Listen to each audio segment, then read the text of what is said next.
The study of Shashi Deshpande's That Long Silence reveals the plight of Indian women in a tradition bound patriarchal hegemonic society.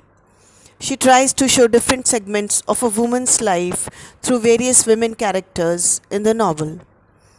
We will look into the different range of the feminine emotions, started from the pangs of a growing up girl to the void that is created because of the non fulfillment of a woman's yearnings that the novel deals with.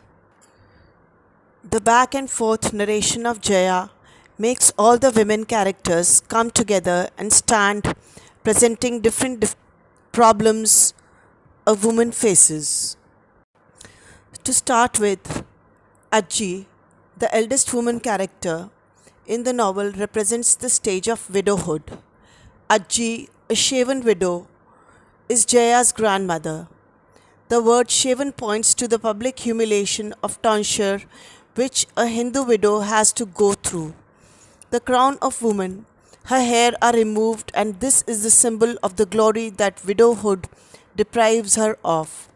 Every hair gets pulled out to bleeding, signifying a robbing of even the slightest happiness from her.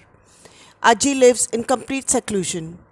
Jaya recollects that Aji had denuded herself for all those things that make up a woman's life.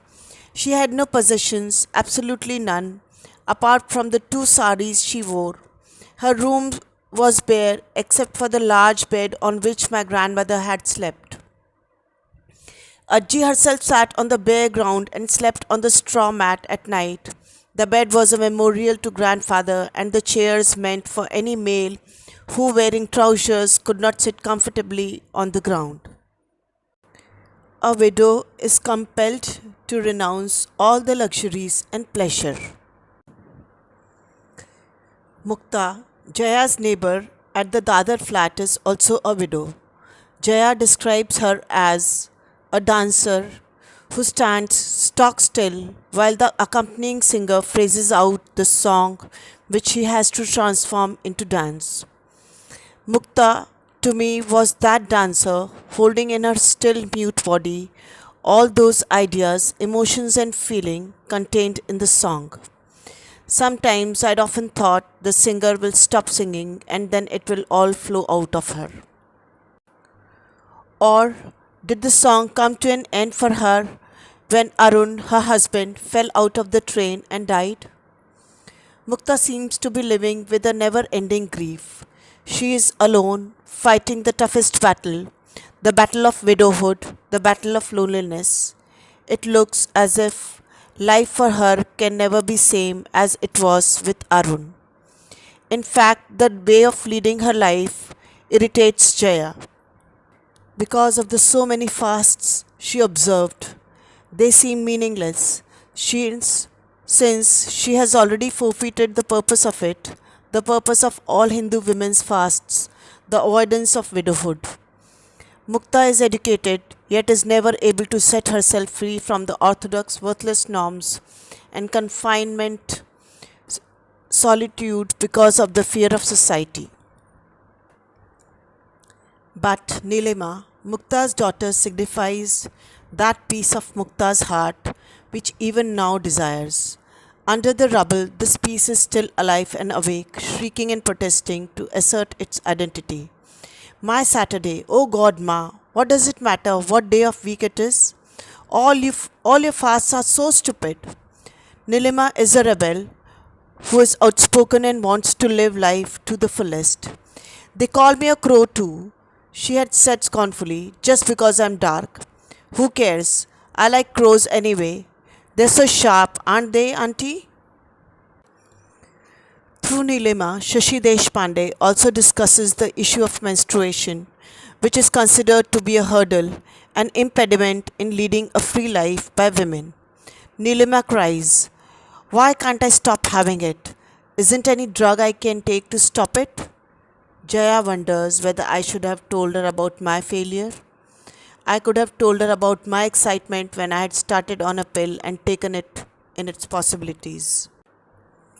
Women protest against menstruation, considering it to be a nuisance.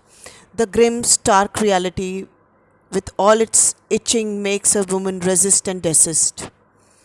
Yet this deep red river is a symbol of woman's growing, caring, feeling, loving, and giving. The river is not a means to an end, it simply is. Likewise, denying conceiving is neither feminism nor the right means to be free. Becoming a mother is the best of all the gifts God has endowed on one half of the living beings. But at the same time, children are not the identities of women. Women like Vanita Mami are always desperate to give themselves an identity through the domestic and childbearing roles allotted to them. Mukta's fasts remind Jaya of Vanita Mami's pujas and fasts. Perhaps Vanita Mami had begun the discipline when there had still been the hope in her of having children, but she had gone on with her fasts, her ritual circumambulations of the tulsi plant, peepal tree, even when their aim had gone beyond her reach, when her uterus had shriveled and her ovaries atrophied. But as Jaya points out, the irony is that the uterus, which could not carry the child, finally carries death. Vanita Mami eventually suffers from cancer. The actual fact is that the conservative Indian society believes that the sole purpose of the woman's birth is to fulfill her conjugal duty by giving birth to an heir who can carry her husband's name forward, and thus a woman who doesn't succeed in doing so is just a curse for the family. Jija is Jaya's maid, and her inability to deliver a child makes her husband remarry. What is surprising is that Jija does not protest against her husband's act because she thinks that she has wronged him by not giving a child. Jija laments, God didn't give us any children. That was his misfortune as well as mine. How could I blame him for marrying again when I couldn't give him any children? How could I blame that woman for marrying him? With whom shall I be angry? Naina, on the other hand, has already given birth to 4 children, yet her husband threatens her that he will throw her out because the 2 boys soon died after their birth and only the girls survived. She, like Jija, cannot stop him from getting another woman, but retaliates by saying, take yourself another woman if you want, roll in the gutters. I can't prevent you, but just you try to throw me out of this house. The hidden reality behind this statement is Naina, a mere sweeper, is helpless and fears the absence of the sheltering tree, as she knows that in India a woman left by her husband neither gets shelter anywhere else or nor is safe. Men do anything in the name of progeny, and that too like Jija and Naina's husbands, who as it is do not have a name to speak. Still women like Jija, Naina cannot even imagine their life without their husbands.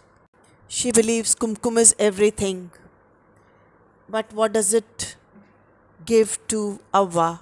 Kumkum gives death, a slow and silent one to Avva. Jaya gives a description of Avva's photo hanged on the walls of Mohan's father's home. The mother looks like any other woman of her time, staring blank-faced at the world. The huge kumkum on her forehead blotting out everything in that face but the blessed woman who died with her husband yet living.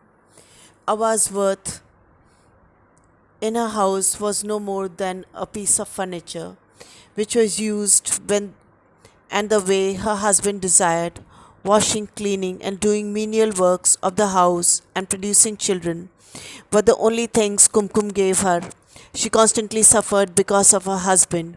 Mohan proudly says to Jaya that my mother never raised her voice against my father, however badly he behaved to her. It was just a week before her death that Avva, for the first time and the last time, cried, shouted, shrieked as if trying to release her pent up frustration, anger, and silence. Silence killed Avva as well as Vimla. Vimla is Mohan's sister. She never told anyone about her suffering, and Jaya recalls Why didn't she tell us? Why didn't she write to me?